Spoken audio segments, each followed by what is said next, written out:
8 नवंबर 1971 Indian intercepting wireless station के commanding officer major Dharmdev Dutt को इंटरसेप्शन के दौरान कराची और ढाका के बीच कम्युनिकेशन में काफी इजाफा देखने को मिल रहा था। उन्हें कई दिन से कुछ सस्पिशियस महसूस हो रहा था। उस वक्त भारत और पाकिस्तान एक और नए युद्ध की दहलीज पर खड़े थे। अब बस केवल तारीख के ऐलान होने की देर थी। ऐसे में वॉर की पॉसिबिलिटीज को देखते हुए उन्हें शक था कि पाकिस्तान जरूर भारत के खिलाफ कुछ बड़ा प्लान कर रहा है, लेकिन कब, क्या और कैसे? इन सवालों का जवाब वो 72 घंटों की जद्दोजहद के बाद भी ढूंढ नहीं पाए थे। लेकिन 10 नवंबर को उनकी मेहनत रंग लाई और आखिरकार उन्होंने पाकिस्तानी नेवल कोड को डिकोड कर लिया, जिसमें उन्हें पता चला कि पाकिस्तान इंडियन नेवी के एकमात्र एयरक्राफ्ट कैरियर INS विक्रांत को डिस्ट्रॉय करने के लिए अपनी सबमरीन PNS गाजी को भारत भेजने की प्लानिंग कर रहा है। PNS गाजी उस समय न केवल पाकिस्तान बल्कि साउथ एशिया की पहली और सबसे ताकतवर सबमरीन थी, जिसे पाकिस्तान ने साल 1964 में अमेरिका से लीज पर लिया था।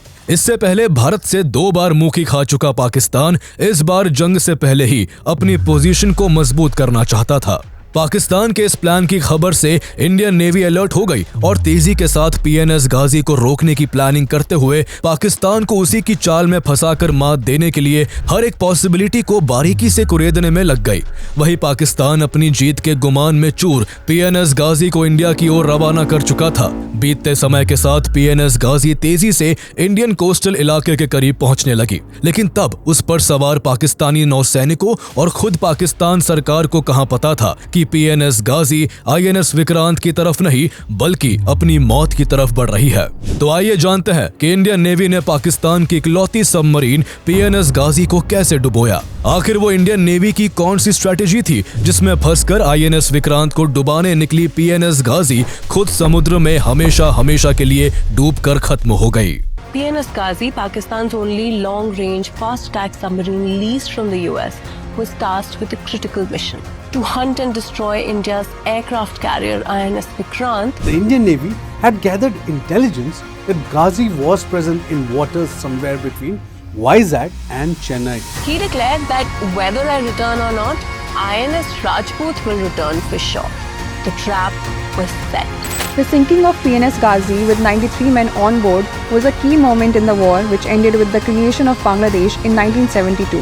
How did PNS Ghazi's fall lead to India's victory in the 1971 Bangladesh War?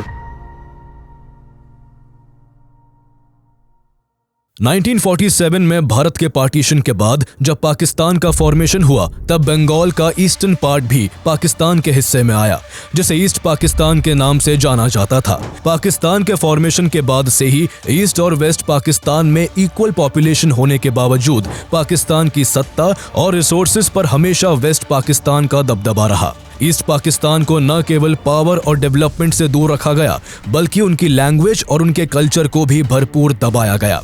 East Pakistan में बांग्ला बोलने वाले लोगों की संख्या ज्यादा होने के बावजूद पाकिस्तानी गवर्नमेंट उन पर हमेशा उर्दू थोपने का प्रयास करती रही।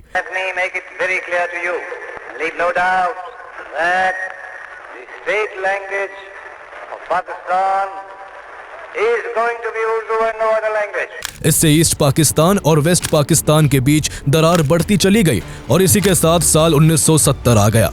इस साल पाकिस्तान के इलेक्शन में शेख मुजीबुर रहमान की लीडरशिप में उनकी पार्टी आवामी लीग ने जुल्फिकार अली भुट्टो को करारी शिकस्त देते हुए एक जबरदस्त जीत हासिल की। मुजीबुर रहमान के पास सरकार बनाने के लिए बहुमत होने के बावजूद पाकिस्तान को सालों से कंट्रोल कर रहे वेस्ट पाकिस्तान के लीडर्स और आर्मी को ईस्ट पाकिस्तान के एक बंगला भाषी नेता के अंडर काम करना गवारा नहीं हुआ और उन्होंने मुजीबुर रहमान की सरकार नहीं बनने दी।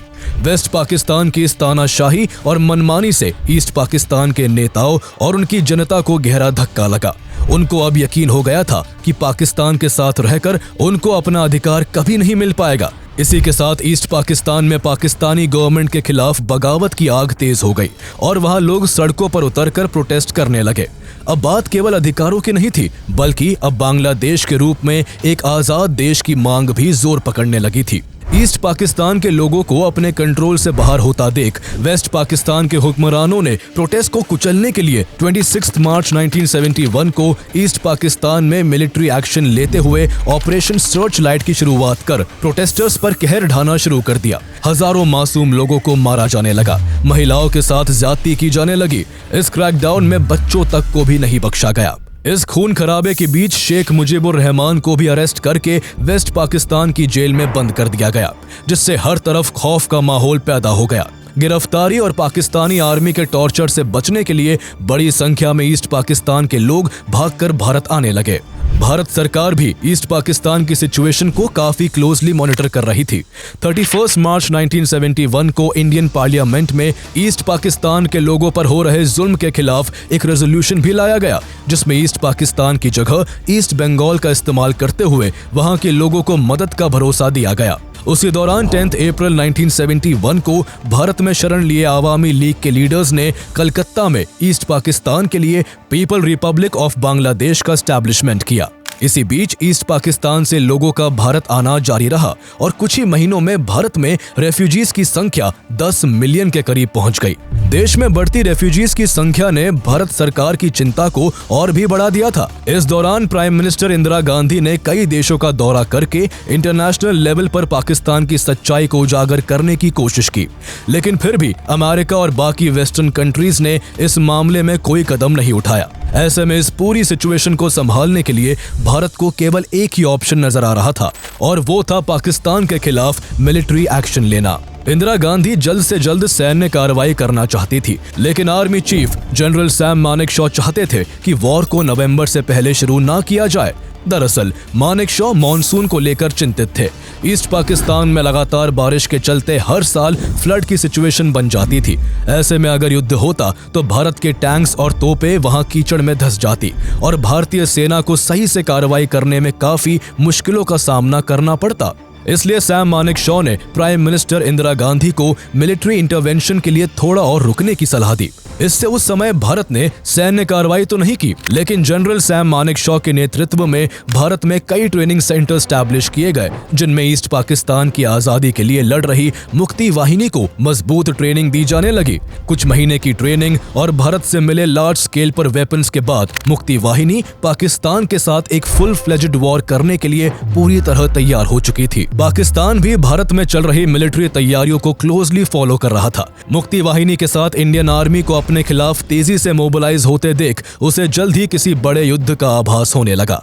ऐसे में वह भारत के एकमात्र एयरक्राफ्ट कैरियर INS विक्रांत पर काफी बारीकी से नजर रखने लगा। पाकिस्तान युद्ध की स्थिति में INS विक्रांत की वजह से भारत को मिलने वाले फायदों को लेकर काफी चिंतित था। दरअसल इंडियन नेवी का एयरक्राफ्ट कैरियर INS विक्रांत समुद्र में फ्लोटिंग एयर स्ट्रिप की तरह काम करता था। इस पर एक साथ कई फाइटर जेट्स को तैनात कर समुद्र में तेजी के साथ एक जगह से दूसरी जगह जाया जा सकता था। इसमें बेहद खतरनाक Hawker Sea Hawk, STOVL BAE Sea Harrier jet fighters, Sea King MK-42B, HAL Chetak helicopters और ब्रेगवेट BR-1050 LEZ जैसे एंटी सबमरीन एयरक्राफ्ट फिट किए जा सकते थे, जो एक साथ पाकिस्तान के कई समुद्री और जमीनी ठिकानों को डिस्ट्रॉय कर सकते थे। इसके साथ साथ INS विक्रांत को कई तरह के एडवांस कम्युनिकेशन सिस्टम से इक्विप्ड किया गया था, जिसकी मदद से दुश्मन के हर मूवमेंट को डिटेक्ट किया जा सकता था। इन सब वजहों से युद्ध से पहले INS विक्रांत पाकिस्तान के लिए एक बहुत बड़ा कंसर्न बना हुआ था। भारत पहले ही अपने एयर स्पेस को पाकिस्तानी प्लेन्स के लिए ब्लॉक कर चुका था, जिससे पाकिस्तानी प्लेन्स और फाइटर जेट्स को अब श्रीलंका के रास्ते ईस्ट पाकिस्तान पहुंचना पड़ रहा था। इसके अलावा भारत ने एक और माइंड गेम खेलते हुए पाकिस्तान का अटेंशन ईस्टर्न फ्रंट से हटाने के लिए वेस्टर्न फ्रंट पर अपने एयर और नेवल ऑपरेशंस को तेज कर दिया। भारत से एयर पावर के मामले में पहले ही पिछड़ चुका पाकिस्तान नेवल पावर में भी काफी कमजोर था। उसके पास अपने कमांड को बचाने के लिए पर्याप्त सबमरीन्स और शिप्स नहीं थे। इसी कारण पाकिस्तानी नेवी के chief vice admiral Muzaffar Hassan ने वेस्टर्न फ्रंट को भारत के ऑपरेशन से बचाने के लिए अपनी पूरी नेवल पावर को वेस्ट की ओर तैनात कर दिया। भारत की इस शानदार मूव से ईस्टर्न फ्रंट पर पाकिस्तानी नेवी के पास केवल एक नेवल डिस्ट्रॉयर PNS सिलहट और कुछ गिने चुने गन बोट स्क्वाड्रंस ही बच गए थे। पाकिस्तान को वेस्टर्न फ्रंट पर उलझाने के बाद इंडियन नेवी ने ईस्टर्न फ्रंट पर तेजी से अपने कोवर्ट नेवल ऑपरेशन शुरू करते हुए बे ऑफ बंगाल में नेवल ब्लॉकेड लगा दिया, जिससे ईस्ट पाकिस्तान के पोर्ट्स में पाकिस्तानी नेवी के साथ साथ 8 विदेशी मर्चेंट शिप्स भी फंस गए। बे ऑफ बंगाल में पाकिस्तानी नेवल एक्टिविटीज के ब्लॉक होने से वेस्ट पाकिस्तान और ईस्ट पाकिस्तान पूरी तरह आइसोलेट हो चुके थे। इससे युद्ध की स्थिति में भारत बड़ी आसानी से बे ऑफ बंगाल में पाकिस्तानी शिप्स और सबमरीन्स की आवाजाही को रोककर ईस्ट पाकिस्तान में उसकी सेना को मिलने वाले हथियारों और अन्य सामानों की सप्लाई को खत्म कर सकता था। भारत ने पाकिस्तानी नेवी की किसी भी सस्पिशियस एक्टिविटी को पकड़ने के लिए बे ऑफ बंगाल में 18,000 स्क्वायर माइल्स का एक सर्विलेंस एरिया बना दिया था, जहां से गुजरने वाली हर शिप की काफी सावधानी से जांच की जाने लगी। जांच के दौरान जो शिप्स न्यूट्रल पाए जाते उन्हें नियरेस्ट इंडियन पोर्ट पर एस्कॉर्ट कर दिया जाता, जबकि सस्पिशियस शिप्स को कैप्चर कर लिया जाता था। दोनों ही तरफ से युद्ध का माहौल बन चुका था। युद्ध की इन अटकलों के बीच INS विक्रांत को उसके फ्लीट के साथ ईस्टर्न नेवल कमांड में डिप्लॉय किया जाना था। इस फ्लीट में INS विक्रांत के साथ भारत ने 2 leopard class frigates INS Brahmaputra और INS Beas, 2 पेटिया 3rd class corvettes INS Kamorta और INS कवरत्ती और एक सबमरीन INS खंडेरी को शामिल किया था। INS विक्रांत को डिप्लॉय करने से पहले उसके बॉयलर में आई टेक्निकल इशू को दूर कर उसकी इफेक्टिवनेस का पता लगाने के लिए लगातार सी ट्रायल किया जा रहा था। कुछ ट्रायल के बाद ये कंफर्म हो गया कि INS विक्रांत पहले की तरह स्पीड पाने में सक्षम है, जिसका सीधा मतलब था कि अब INS विक्रांत के इस्तेमाल से चटगांव और खुलना जैसे बेहद इंपॉर्टेंट पोर्ट्स को इजीली टारगेट किया जा सकता था। पाकिस्तान अच्छे से जानता था कि युद्ध होने पर INS विक्रांत उसके खिलाफ कितनी बड़ी तबाही मचा सकता था, इसलिए वो भारत के साथ किसी युद्ध में शामिल होने से पहले भारत के एकमात्र एयरक्राफ्ट कैरियर INS विक्रांत को डुबोना चाहता था। ये काम PNS गाजी को सौंपा गया, जो उस समय न केवल पाकिस्तान बल्कि साउथ एशिया की सबसे ताकतवर सबमरीन थी। PNS गाजी पहले एक अमेरिकन सबमरीन हुआ करती थी, जिसे USS डियाब्लो के नाम से जाना जाता था। USS डियाब्लो को बनने के बाद 31 मार्च 1945 को US नेवी में कमीशन किया गया और उसने 1964 तक US नेवी को अपनी सर्विसेज दी। उन दिनों पाकिस्तान और अमेरिका के बीच रिश्ते काफी अच्छे थे और तब पाकिस्तानी नेवी में एक भी सबमरीन नहीं थी, इसलिए पाकिस्तान की रिक्वेस्ट पर अमेरिका ने USS डियाब्लो को सिक्योरिटी असिस्टेंस प्रोग्राम के तहत 1964 में पाकिस्तान को 4 साल के लिए लीज पर दे दिया। बाद में इस लीज पीरियड को और भी कई सालों के लिए बढ़ा दिया गया। पाकिस्तान की नेवी ने इसे PNS गाजी का नाम दिया, जिसने 1965 में भी भारत के खिलाफ युद्ध में भाग लिया था। तब भी PNS गाजी का मेन काम INS विक्रांत को डिस्ट्रॉय करना था, जिसमें उसका दाव नाकाम रहा। 1971 में भी युद्ध की दहलीज पर खड़े होने की वजह से PNS गाजी का काम फिर से INS विक्रांत की सही लोकेशन का पता लगाकर उसे डुबाना था। इसके अलावा इस बार उसे इंडिया के ईस्टर्न सी बोर्ड पर बारूदी सुरंगें भी बिछानी थी। लेकिन जहां पाकिस्तान ऐसे मंसूबों को अंजाम देने की फिराक में था, तो वहीं भारत भी पाकिस्तान की हर सीक्रेट मूव का पता लगाकर उसे मात देने के मकसद से लगातार काम कर रहा था। सितंबर 1971 से ही भारत अपने ईस्टर्न कमांड में कई वायरलेस इंटरसेप्शन स्टेशंस लगाकर कराची, लाहौर, रावलपिंडी और ढाका के बीच होने वाले रेडियो ट्रांसमिशंस को इंटरसेप्ट करके उन्हें डिकोड करने का प्रयास कर रहा था। इसी प्रयास में एक दिन इंडियन नेवी ने ईस्ट पाकिस्तान के चटगांव में नेवल अथॉरिटीज के बीच होने वाली बातचीत को इंटरसेप्ट किया,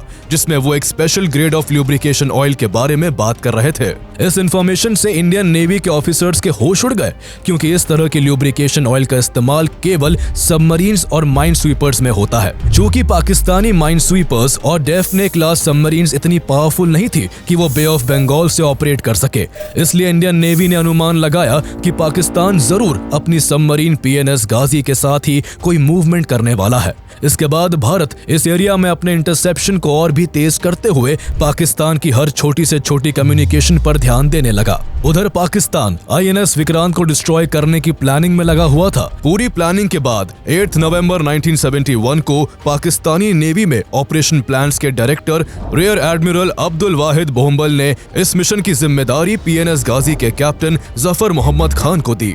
कैप्टन जफर को आईएनएस विक्रांत और इस मिशन से जुड़ी हर छोटी से छोटी इन्फॉर्मेशन से अवेयर करवाया गया और पीएनएस गाजी के सभी नौसैनिकों की छुट्टियां तुरंत कैंसिल कर उन्हें जल्द से जल्द इस मिशन के लिए भारत की ओर कूच करने के निर्देश दिए गए। पाकिस्तान में मची इस हलचल के बीच भारत में इंटरसेप्टिंग वायरलेस स्टेशन के एक commanding officer major Dharmdev Dutt ने कराची और ढाका के बीच होने वाली कम्युनिकेशन में काफी इजाफा देखा। इस हलचल से उन्हें शक हुआ कि पाकिस्तान भारत के खिलाफ जरूर कुछ बड़ा प्लान कर रहा है। वो पाकिस्तान के प्लान को जानने के लिए जी जान से जुट गए। उन्होंने बिना कोई ब्रेक लिए लगातार 72 घंटों तक काम कर 10 नवंबर को आखिरकार पाकिस्तानी नेवल कोड को डीकोड कर लिया। कुछ ही देर में उन्होंने बीते कुछ हफ्तों के सभी पाकिस्तानी मैसेजेस को डीकोड कर हर जरूरी इंफॉर्मेशन को इंडियन आर्मी, नेवी और एयर फोर्स के रेलेवेंट डिपार्टमेंट्स को फॉरवर्ड कर दिया। पाकिस्तानी नेवी के डिकोडेड कोड्स के जरिए पाकिस्तान का सारा प्लान भारत के आगे एक्सपोज हो चुका था। भारत को पता चल चुका था कि पाकिस्तानी नेवी आईएनएस विक्रांत को डिस्ट्रॉय करना चाहती है। साथ ही पाकिस्तान अपने डेफने क्लास सबमरीन्स हैंगौर, सुशुक और मैंग्रो का इस्तेमाल कर बॉम्बे हार्बर में भारत के वेस्टर्न फ्लीट के वॉरशिप्स को भी बर्बाद करने की बड़ी प्लानिंग कर रहा है। अब भारत के लिए यह बेहद जरूरी था कि पाकिस्तान को खबर न लगे कि भारत ने उसके नेवल कोड को डिकोड कर लिया है।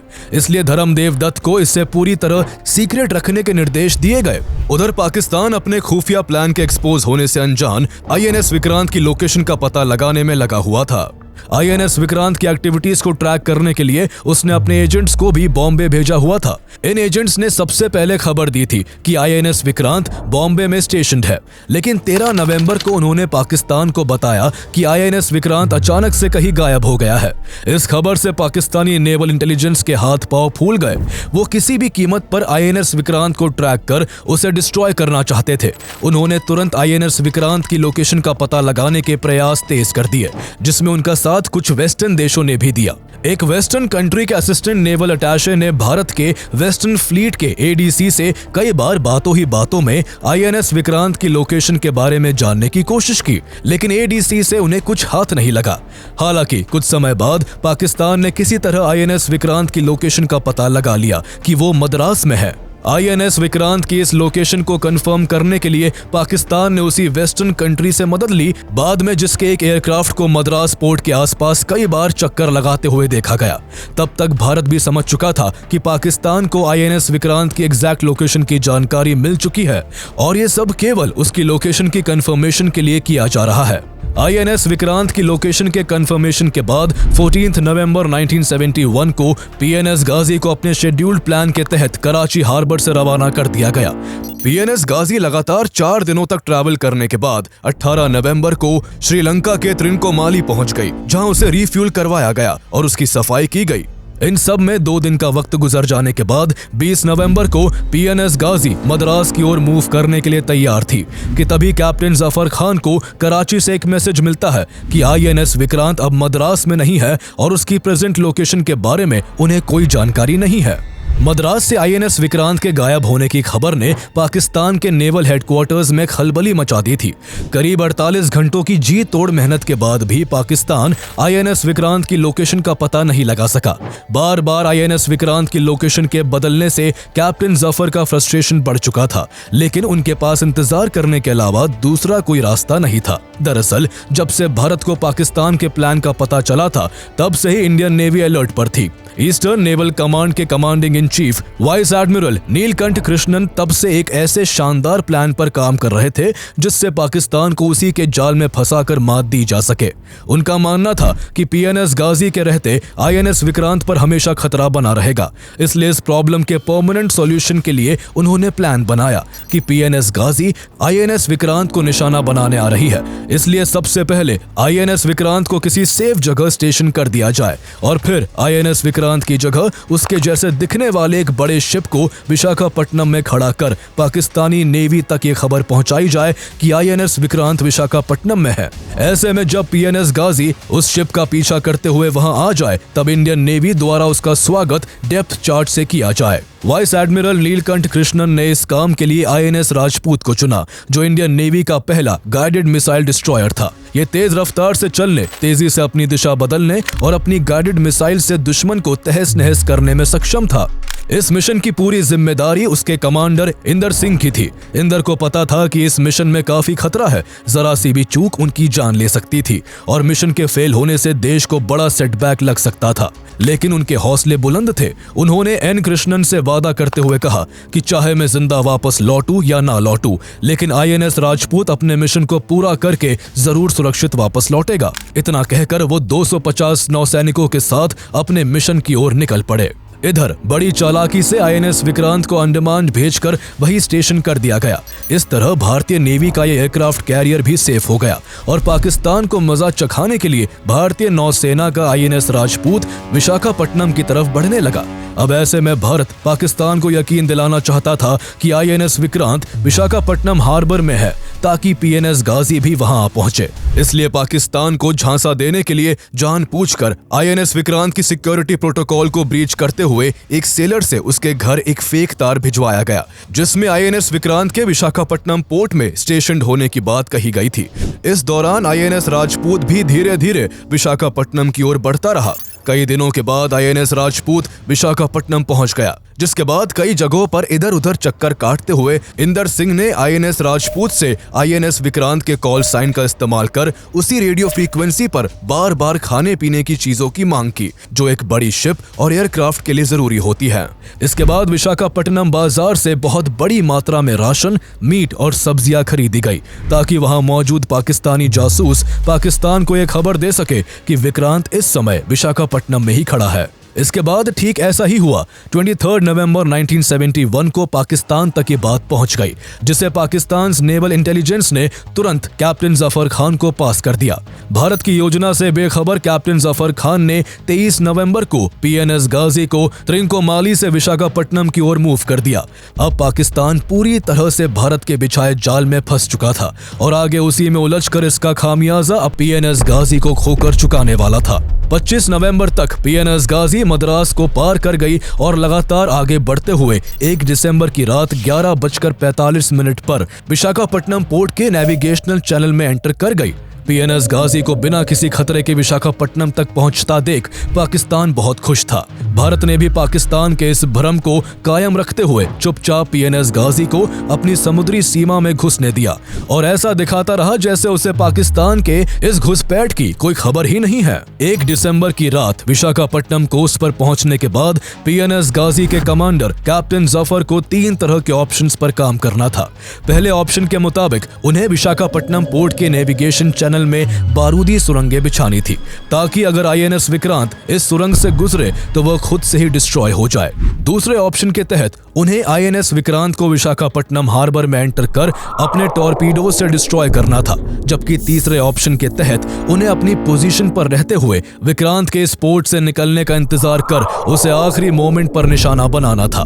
पोर्ट के नेविगेशन चैनल की गहराई कम होने की वजह से वो हार्बर के साउथ ब्रेक वाटर से 2.1 नॉटिकल माइल से ज्यादा करीब नहीं जा सकते थे, इसलिए उन्होंने तीसरे ऑप्शन के साथ जाने का फैसला किया और वहीं रुककर INS विक्रांत के विशाखापट्टनम पोर्ट से बाहर निकलने का इंतजार करने लगे। कई घंटों के लंबे इंतजार के बाद PNS गाजी पर तैनात मेडिकल टीम ने जफर को सलाह दी कि लंबे समय तक समुद्र के अंदर रहने से सबमरीन से निकल रही फ्यूम से न केवल इस पर सवार सैनिकों की तबीयत बिगड़ सकती है, बल्कि इससे सबमरीन को खुद से डिस्ट्रॉय होने का खतरा भी बढ़ सकता है। इसलिए उन्हें रात के समय गाजी को खुली हवा में पानी के ऊपर लाना चाहिए। कमांडर जफर खान को भी अंदाजा था कि अगर सबमरीन का हाइड्रोजन लेवल तय सिक्योरिटी स्टैंडर्ड से ऊपर हो गया तो बन रही गैस से गाजी में ब्लास्ट हो सकता है, लेकिन उनके लिए उसे दिन के उजाले में ऊपर लाना खतरे से भरा था और सतह पर आने से उसे आसानी से ट्रेस किया जा सकता था।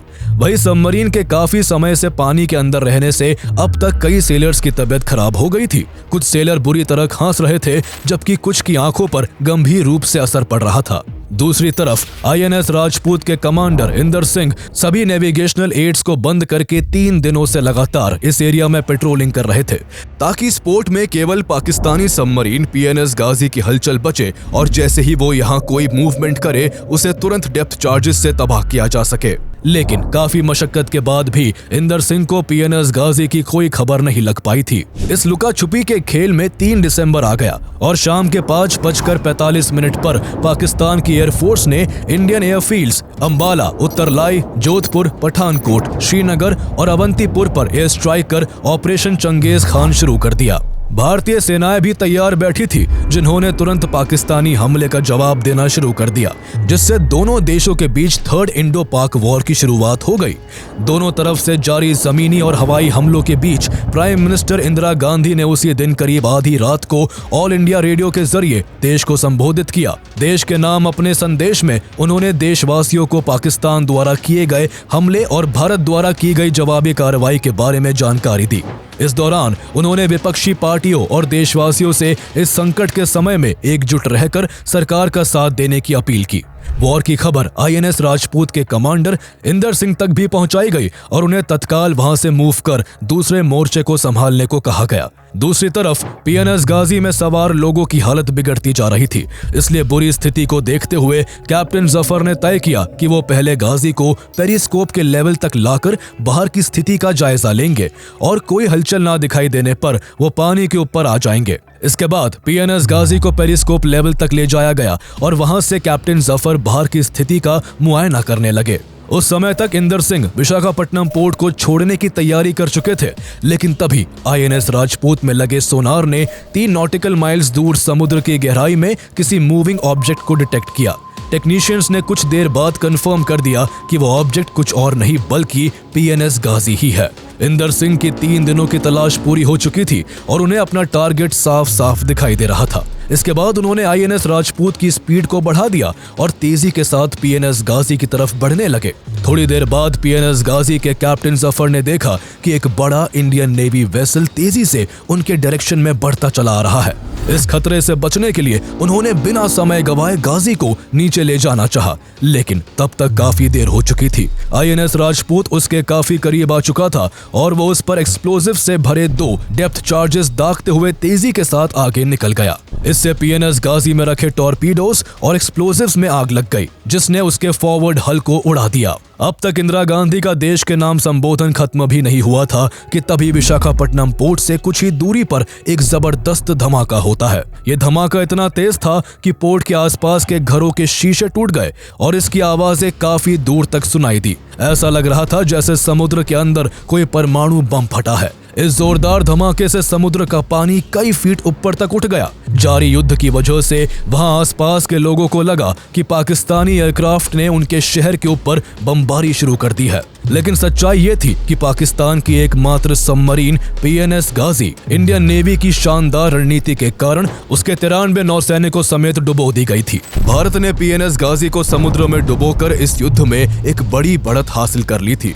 गाजी के डूबने से अब ईस्टर्न फ्रंट आईएनएस विक्रांत के लिए बिल्कुल खाली हो गया था, जिसका फायदा भारत को आगे युद्ध के दौरान मिलने वाला था। अगले दिन 4 दिसंबर की सुबह कुछ मछुआरों को विशाखापट्टनम के कोस्ट से गाजी के मलबे के कुछ टुकड़े और पाकिस्तानी सैनिकों की कई लाइफ जैकेट्स तैरती हुई मिली, जो साफ साफ पाकिस्तान की हार की गवाही दे रही थी।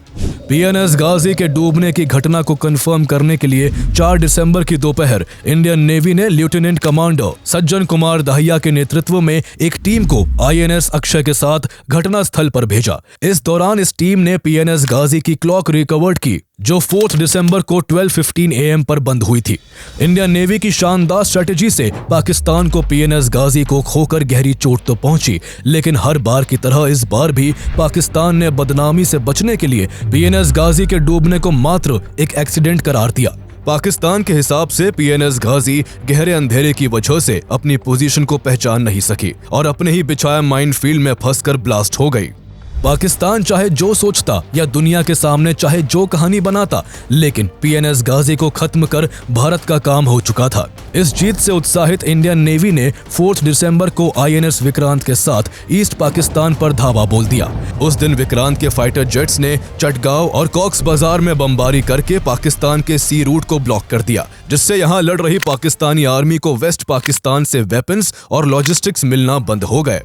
लगभग यही माजरा पूरे युद्ध के दौरान जारी रहा और आईएनएस विक्रांत ने अपनी कार्रवाई जारी रखते हुए मोंगला और खुलना में पाकिस्तानी आर्मी को पीछे हटने पर मजबूर कर दिया था। आईएनएस विक्रांत का हर एक वार पाकिस्तान पर दोहरा प्रहार कर रहा था। उसका हर निशाना पाकिस्तान के जख्मों को कुरेदने का काम कर रहा था। भारत ने वेस्टर्न फ्रंट पर भी इसका फायदा उठाया और 4 दिसंबर 1971 को मिसाइल बोट्स के जरिए कराची में घुसकर भारी तबाही मचा दी। वहां तैनात Pakistani naval vessel PNS Khyber को जब उसकी खबर मिली तो वह तेजी से इन मिसाइल बोट्स की ओर बढ़ने लगी, लेकिन कुछ ही देर में वह खुद इंडियन मिसाइल्स का निशाना बन गई, जिससे उसके बॉयलर रूम में भयंकर आग लग गई और थोड़ी देर में वह समुद्र की गहराइयों में समा गई। दोनों देशों के बीच ये युद्ध करीब 13 दिनों तक चला। 16 दिसंबर 1971 को भारतीय सेना ने पाकिस्तानी आर्मी को चारों ओर से घेर लिया, जिससे मजबूर होकर करीब 93,000 पाकिस्तानी सैनिकों को भारतीय सेना के सामने सरेंडर करना पड़ा। इसके साथ ही पाकिस्तान के अत्याचारों से ईस्ट पाकिस्तान को मुक्ति मिली और भारत के प्रयासों से बांग्लादेश के रूप में एक नए देश का जन्म हुआ। आगे चलकर अमेरिका ने पीएनएस गाजी को अपनी सबमरीन होने की बात कहते हुए उसे अपने खर्चे पर समुद्र से बाहर निकालने की मांग की, लेकिन भारत ने उसके प्रपोजल को यह कहते हुए ठुकरा दिया कि पीएनएस गाजी ने अवैध तरीके से भारतीय जल क्षेत्र में घुसपैठ की थी, इसलिए इसकी इजाजत नहीं दी जा सकती। आईएनएस विक्रांत को डुबाने निकली पीएनएस गाजी आज भी अपने अधूरे सपने के साथ विशाखापट्टनम पोर्ट के पास समुद्र की सैकड़ों फीट गहराई में समाई हुई है, जहां उसकी सुध लेने वाला कोई नहीं है।